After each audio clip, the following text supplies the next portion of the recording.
সকলকে স্বাগত জানাচ্ছি ৩৯ নম্বর এপিসোডে। অনেকদিন পর এরকম একটি ঘটনা আসলো আমার কাছে। ঘটনাটি ঠিক এরকম। রাতে ডেলিভারি দিতে গিয়ে ছেলেটা যা দেখলো আজও ভুলতে পারেনি। শেষটা জানার জন্য অবশ্যই ভিডিওটা শেষ পর্যন্ত দেখুন। আর আপনারা সাথে আছেন বলেই আমরা কিন্তু ভুতুড়ে গল্পকে এত দূর পর্যন্ত এগিয়ে নিয়ে আসতে পেরেছি। এখন আমি ছোট ছোট অনেক রকমের ঘটনা ইউটিউবে শর্টে আপলোড করছি। এছাড়া আপনি আমাকে ঘটনা পাঠাতে পারেন। আপনার জীবনে ঘটে যাওয়া কোনো সেরা সত্যি ভৌতিক ঘটনা পাঠাতে পারেন, অথবা আপনার শোনা কোনো সেরা ভৌতিক ঘটনা পাঠিয়ে দিন ভুতুরে গল্প 123@gmail.com, অথবা ফেসবুকে গিয়ে ইনবক্সে ঘটনা পাঠিয়ে দিতে পারেন। আজকের এপিসোডটা লাইক করতে ভুলবেন না, সাবস্ক্রাইব করতে ভুলবেন না, এবং তার পাশাপাশি বন্ধুদেরকে শেয়ার করতে ভুলবেন না। শেষটা জানার জন্য ভিডিওটা শেষ পর্যন্ত দেখুন। ভুতুরে গল্প। আধার যখন ডাকে কেউ জানে না কাকে। কলকাতার বুকে এমন অনেক গলি আছে যেখানে দিনের আলোতে এক ধরনের অদ্ভুত নিস্তব্ধতা নেমে থাকে, আর রাত নামলেই সেই নিস্তব্ধতা যেন অন্য রূপ নেয়। ঘটনাটি ঘটেছিল কলকাতার এক ডেলিভারি বয়কে কেন্দ্র করে। ঘটনাস্থল ছিল কলকাতার শহরের দক্ষিণ দিক টালিগঞ্জ এলাকার এক পুরনো বাড়ি। রাহুল ছিল একটি অনলাইন ফুড ডেলিভারি কোম্পানির কর্মী। সারাদিন বাইকে ঘুরে ঘুরে খাবার পৌঁছে দিত সে। রাতের শিফট তার পছন্দ ছিল। রাস্তা ফাঁকা, ট্রাফিক কম, ডেলিভারিও দ্রুত শেষ হয়। সেদিন রাত প্রায় 10:30। মোবাইলে একটি অর্ডার আসে টালিগঞ্জের এক পুরনো বাড়ির ঠিকানা। অর্ডারটা ছিল অদ্ভুত, মাত্র 1 প্লেট বিরিয়ানি আর 1 বোতল জল। কিন্তু নামটা দেখে রাহুল একটু থমকে যায়। গ্রাহকের নাম ছিল মৃণালিনী দেবী। ঠিকানাটা ছিল একটা সরু গলির শেষ প্রান্তে। আশেপাশে আধুনিক ফ্ল্যাট, কিন্তু গলির শেষ মাথায় দাঁড়িয়ে থাকা বাড়িটা যেন অন্য যুগের। উঁচু লোহার গেট, ভাঙা দেওয়াল, জানালাই পুরনো কাঠের খড়খড়ি। রাহুল গেট ঠেলে ভেতরে ঢুকতেই কেমন যেন ঠান্ডা বাতাস লাগলো গায়ে। আশ্চর্যের বিষয়, বাড়ির ভেতরে আলো জ্বলছিল। সে কলিং বেল চাপল। কয়েক সেকেন্ড পর দরজা ধীরে ধীরে খুলে গেল। সামনে দাঁড়িয়ে এক বৃদ্ধা মহিলা, সাদা শাড়ি, কপালে বড় লাল টিপ, মুখে কোনো অভিব্যক্তি নেই। জি, আপনার অর্ডার। মহিলা কোনো কথা না বলে খাবারটা নিলেন। তারপর বললেন, বাবা, একটু ভেতরে এসে টাকাটা নিয়ে যাও, আমার পায়ে ব্যথা। রাহুল একটু ইতস্তত বোধ করলেও ভেতরে ঢুকল। ঘরটা অদ্ভুত। পুরনো কাঠের আসবাবপত্র, দেয়ালে সাদা কালো ছবি। একটা ছবিতে দেখল একই মহিলার ছবি, কিন্তু ছবির নিচে লেখা মৃণালিনী দেবী, 1945 থেকে 2019। রাহুলের বুক কেঁপে উঠল। সে ছবিটার দিকে তাকিয়ে বলল, এটা? পেছনে ফিরে দেখে ঘরে আর কেউ নেই। হঠাৎ ঘরের ভেতর থেকে দরজা বন্ধ হয়ে গেল। রাহুল দৌড়ে বাইরে যেতে চাইলে দেখল দরজাটা যেন বাইরে থেকে বন্ধ। ঘরের আলো একবার জ্বলে উঠছে, একবার নিভে যাচ্ছে। কানে ভেসে এলো একটা ফিসফিসে গলা, আমি তো একা থাকি বাবা, কেউ আসে না। রাহুলের হাত পা ঠান্ডা হয়ে গেল।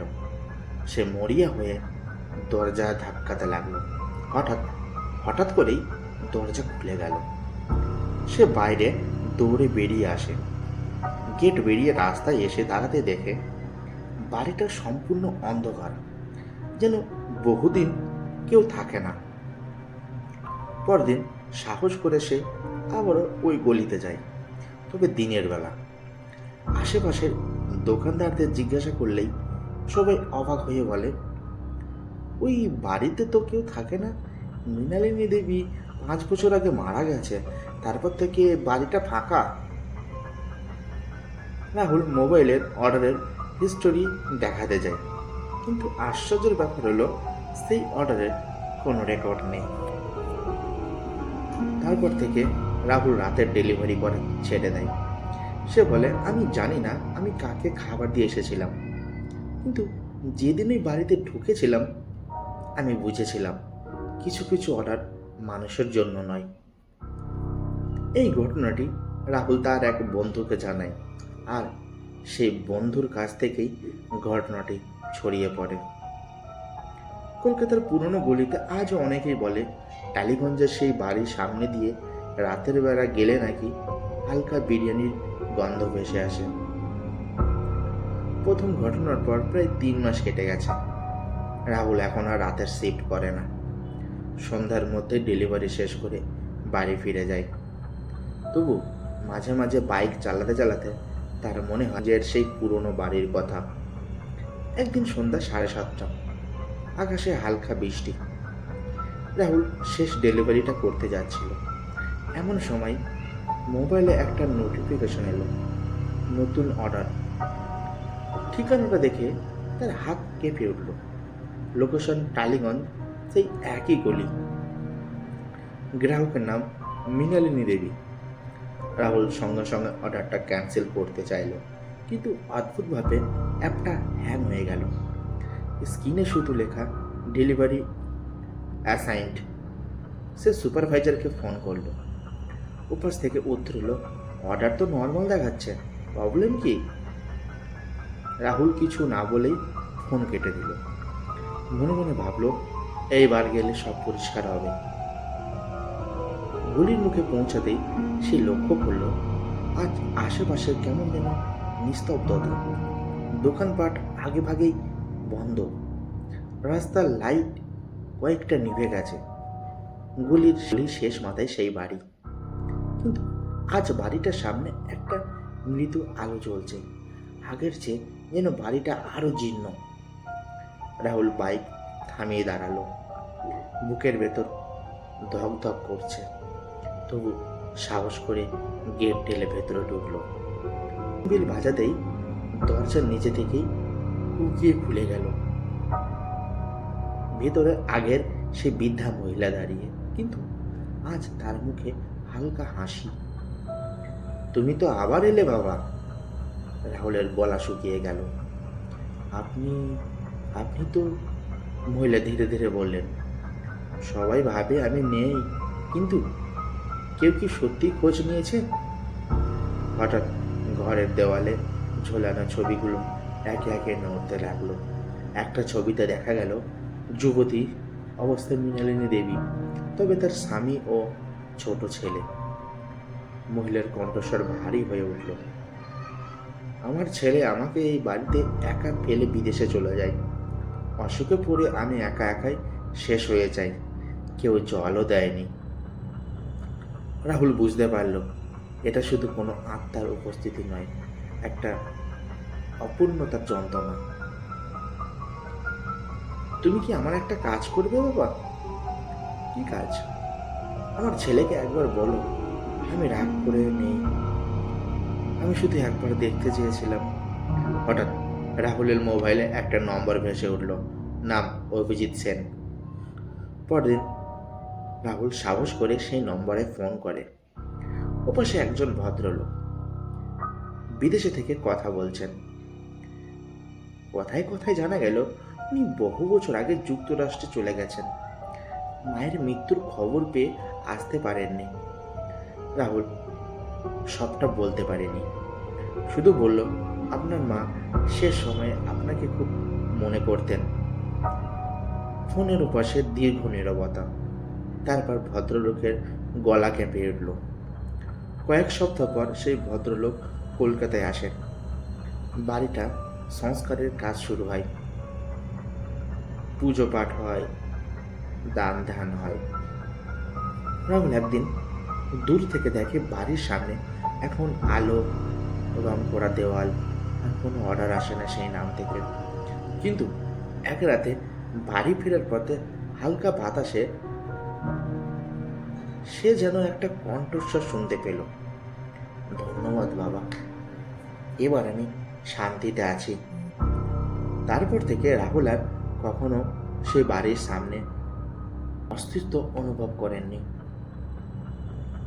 মৃণালিনী দেবীর ঘটনার পর প্রায় 6 মাস কেটে গেছে। টালিগঞ্জের সেই বাড়িটা এখন নতুন রঙে সেজে উঠেছে। রাহুল মাঝে মাঝে ডেলিভারি করতে গিয়ে দূর থেকে দেখে, বারান্দায় টবের গাছ, জানালায় পর্দা, সন্ধ্যায় আলো জ্বলছে, আর কখনো সেই অদ্ভুত অর্ডার আসেনি। কিন্তু অদ্ভুত জিনিসটা ঘটতে শুরু করলো রাহুলের নিজের জীবনে। একদিন গভীর রাতে পার্ক সার্কাসের দিকে ডেলিভারি দিয়ে ফিরছিল রাহুল। হঠাৎ একটা ট্রাক হাই স্পিডে মোড় ঘুরে আসে। রাহুলের বাইক প্রায় ট্রাকের নিচে চলে যায়। ঠিক সেই মুহূর্তে সে স্পষ্ট অনুভব করলো কেউ যেন তার কাঁধ ধরে টেনে পিছনে সরিয়ে দিল। বাইকটা হালকা কাত হয়ে পড়ল, কিন্তু বড় দুর্ঘটনা এড়িয়ে গেল। মাটিতে পড়ে কয়েক সেকেন্ড সে কিছুই বুঝতে পারেনি। তারপর কানে ভেসে এলো পরিচিত একটা নরম গলা, সাবধানে বাবা। চারিদিকে তাকিয়ে কাউকে দেখতে পেল না।